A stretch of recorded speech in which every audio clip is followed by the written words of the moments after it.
Hey Tamorazi, my name is Rob Soward, coming straight out of Rustenburg, the 014 Platinum City. You are listening to Urban Info Podcast, a podcast that is dedicated to provide you with relevant news, information, and discussing youth-related issues in an open discussion that is more likely to aid you in your livelihood. Welcome, and of course, I'm with my bro, J95. Welcome to the Urban Info Podcast, episode number 4. My name is J95. What's good, Raps? I'm awesome, Jay. What's up? Easy, man. Now let's get into this. Today's discussion is about the famous business slogan, the customer is always right. Is the customer always right, Raps? Let me first start by telling you what the purpose of this slogan is, Jay. The customer is always right is a motto or a slogan which exhorts service staff to give a high priority to customer satisfaction. Harry Gordon, Selfridge, and John Wanamaker, and also Marshall Field made the slogan popular. They advocated the customer complaint should be treated serious so that they do not feel cheated or deceived. Wow, okay. But then in that case, I can always use that to my advantage, no matter what the case is. That's what people do, which remind me about the scenario where it says that one said customer can rob other people's smile, Okay. Yeah, there was a store owner named John, and John was a happy man who was happy to serve community and render service to community. But knowing how people were to kind people, then customer began to take advantage of his kindness as they would break stuff inside the store.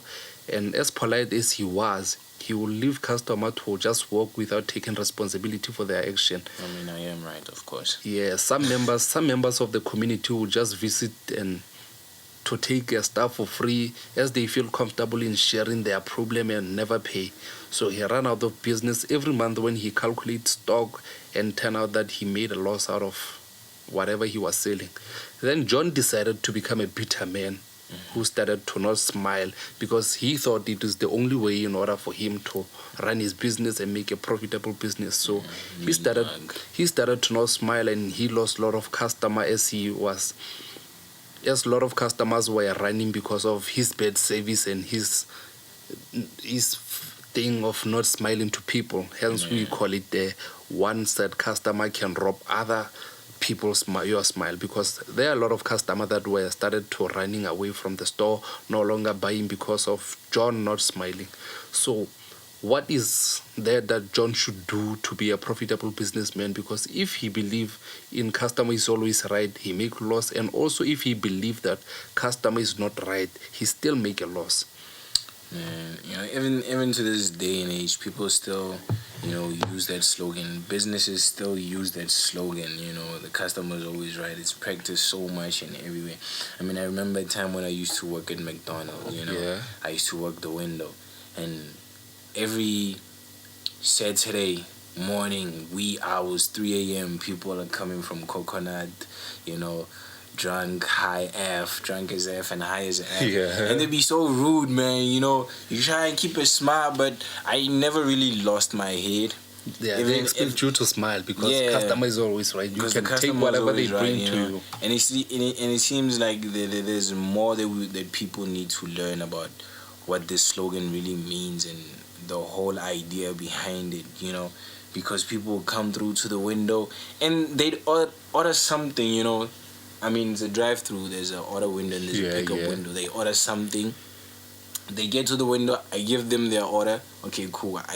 I call it back to them, like I sort of like say it back to them. Okay, this is what you ordered, this burger, this drink, and what. So I was like, nah, man, I didn't order this. Like, hey, man, let me see your slip.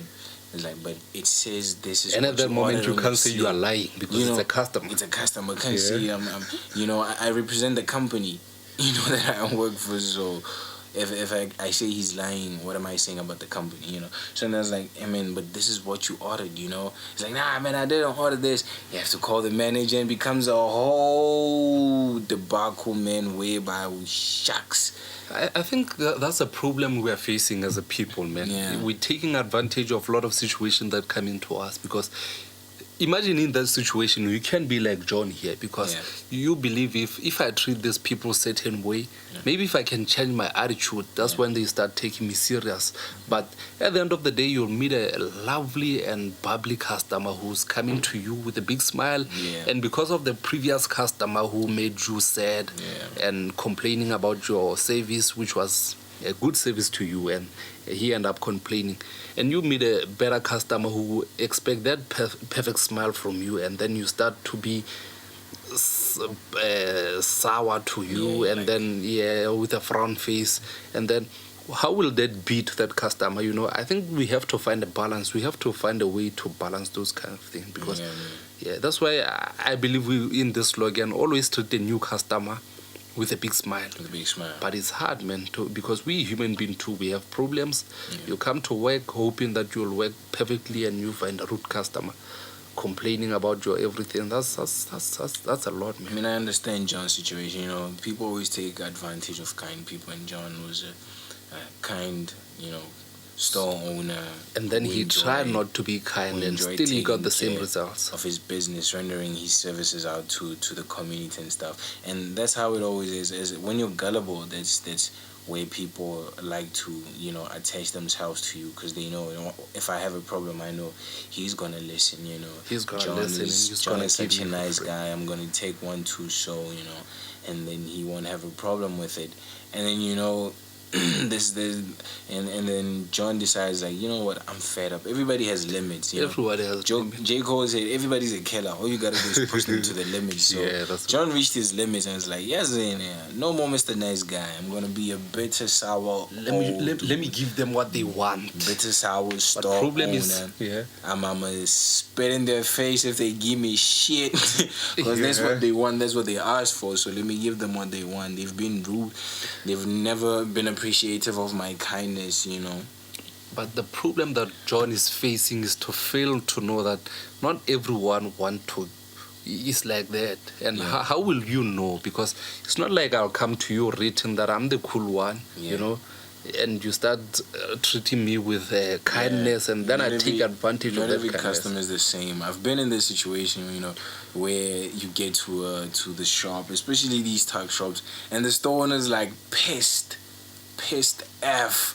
You get there with a smile, you're trying to be nice, be civil, he's just not buying it, and he treats you bad, gives you a bad attitude. But then I feel like, Zayna, man, I'm not gonna feel like, oh, I'm being kind to you and you're throwing it in my face, so let me also be rude towards you. And I just decided, like, as in maybe some other customer pissed them off, so I'ma just be as kind as I intended to be coming here, and not because I'm trying to sell face or buy face or anything. I'm just coming through, nice friendly customer, here to get what I want and what I need, and bounce, not cause trouble. It's like maybe my smile will change his day or somehow.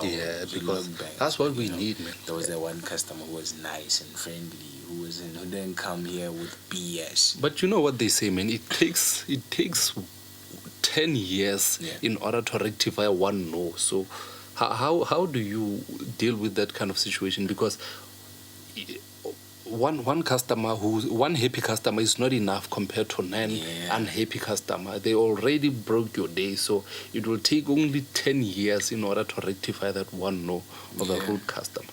But I mean, it always starts with that one step. I guess this is where John has to apply patience. As a store owner, this is where you have to apply patience, knowing that, okay, in this day or this past few months, I've been dealing with rude, unsatisfied customers, and they've turned you to become this person, the store that you are not. This person that you're not. And then when that one person, that happy customer who's coming through with good intentions, and not here to take advantage of your kindness, but return it, and appreciate you. So that one step, I guess this is where you should look at both sides of the situation and feel like not everybody's the same. And learn to understand and live with the fact that one day rude customers are gonna come through. One day civil people, kind people are gonna come through, and that's just how it is. Let me apply patience, But I mean, there's always a solution to that. Yeah, so what can be the solution to that if you are caught up in that dilemma? I mean, okay, I got like one, find out what is right and wrong, in that situation, and then try best to be neutral, and then knowing the problem and working together with the customer to find the problem and not each other, finding some ground level, touch base, and then they say peace begins with a smile, so always try to wear a smile even in hard situations, and then, I mean, listen to Urban Info Pod episode number 2 and learn about self-awareness. That'll guide you, that'll guide you towards all of that. I like your second solution, man, when you say knowing the problem and work together with the customer to fight the problem and not each other. Because in most cases, you find people fighting each other instead of fighting the problem, because you start with the problem. The moment you can be able to identify that this is the problem we are fighting, not each other, that's when we will work together in order to find that problem. Finding common ground. If my service is not perfect to you, then we have to find a way in order to make that solution perfect, because it's not me in my service. So if we can find a way to say my burger is not right, this is not how I want it, let's find a solution that we can both agree into, with a smile on your face. If you're wearing a smile, it's easy, it's better and it's more efficient way to tackle each and every problem you are facing. So those are the kind of solution, and I really like them, Jay. I guess it could really go back to the slogan and trying to redefine the slogan. Putting it in a more articulate, more straightforward way, because right now, from what you just what you just told me about what the slogan means is that the customer is always right. So it's always the customer's word above everybody else's word, because they shouldn't feel like they're being robbed or deceived. But I think we should, as business people who are out there in business leaders, should try and redefine this slogan. Finding a way in order to make a slogan work for business and also the customer, because at the same time, customers, business owners are also people too, man. Because honestly, if you ask me, it's kind of like buying face. Basically just buying face. So nah, man, I'm not with it. Moretsi, this is the end of discussion, which was on the famous business slogan, the customer is always right. Where it's originated from, how is it caused the misleading in the business owner and the customer to act in a way in which they end up forgetting humanity that is within them or within us. Jay?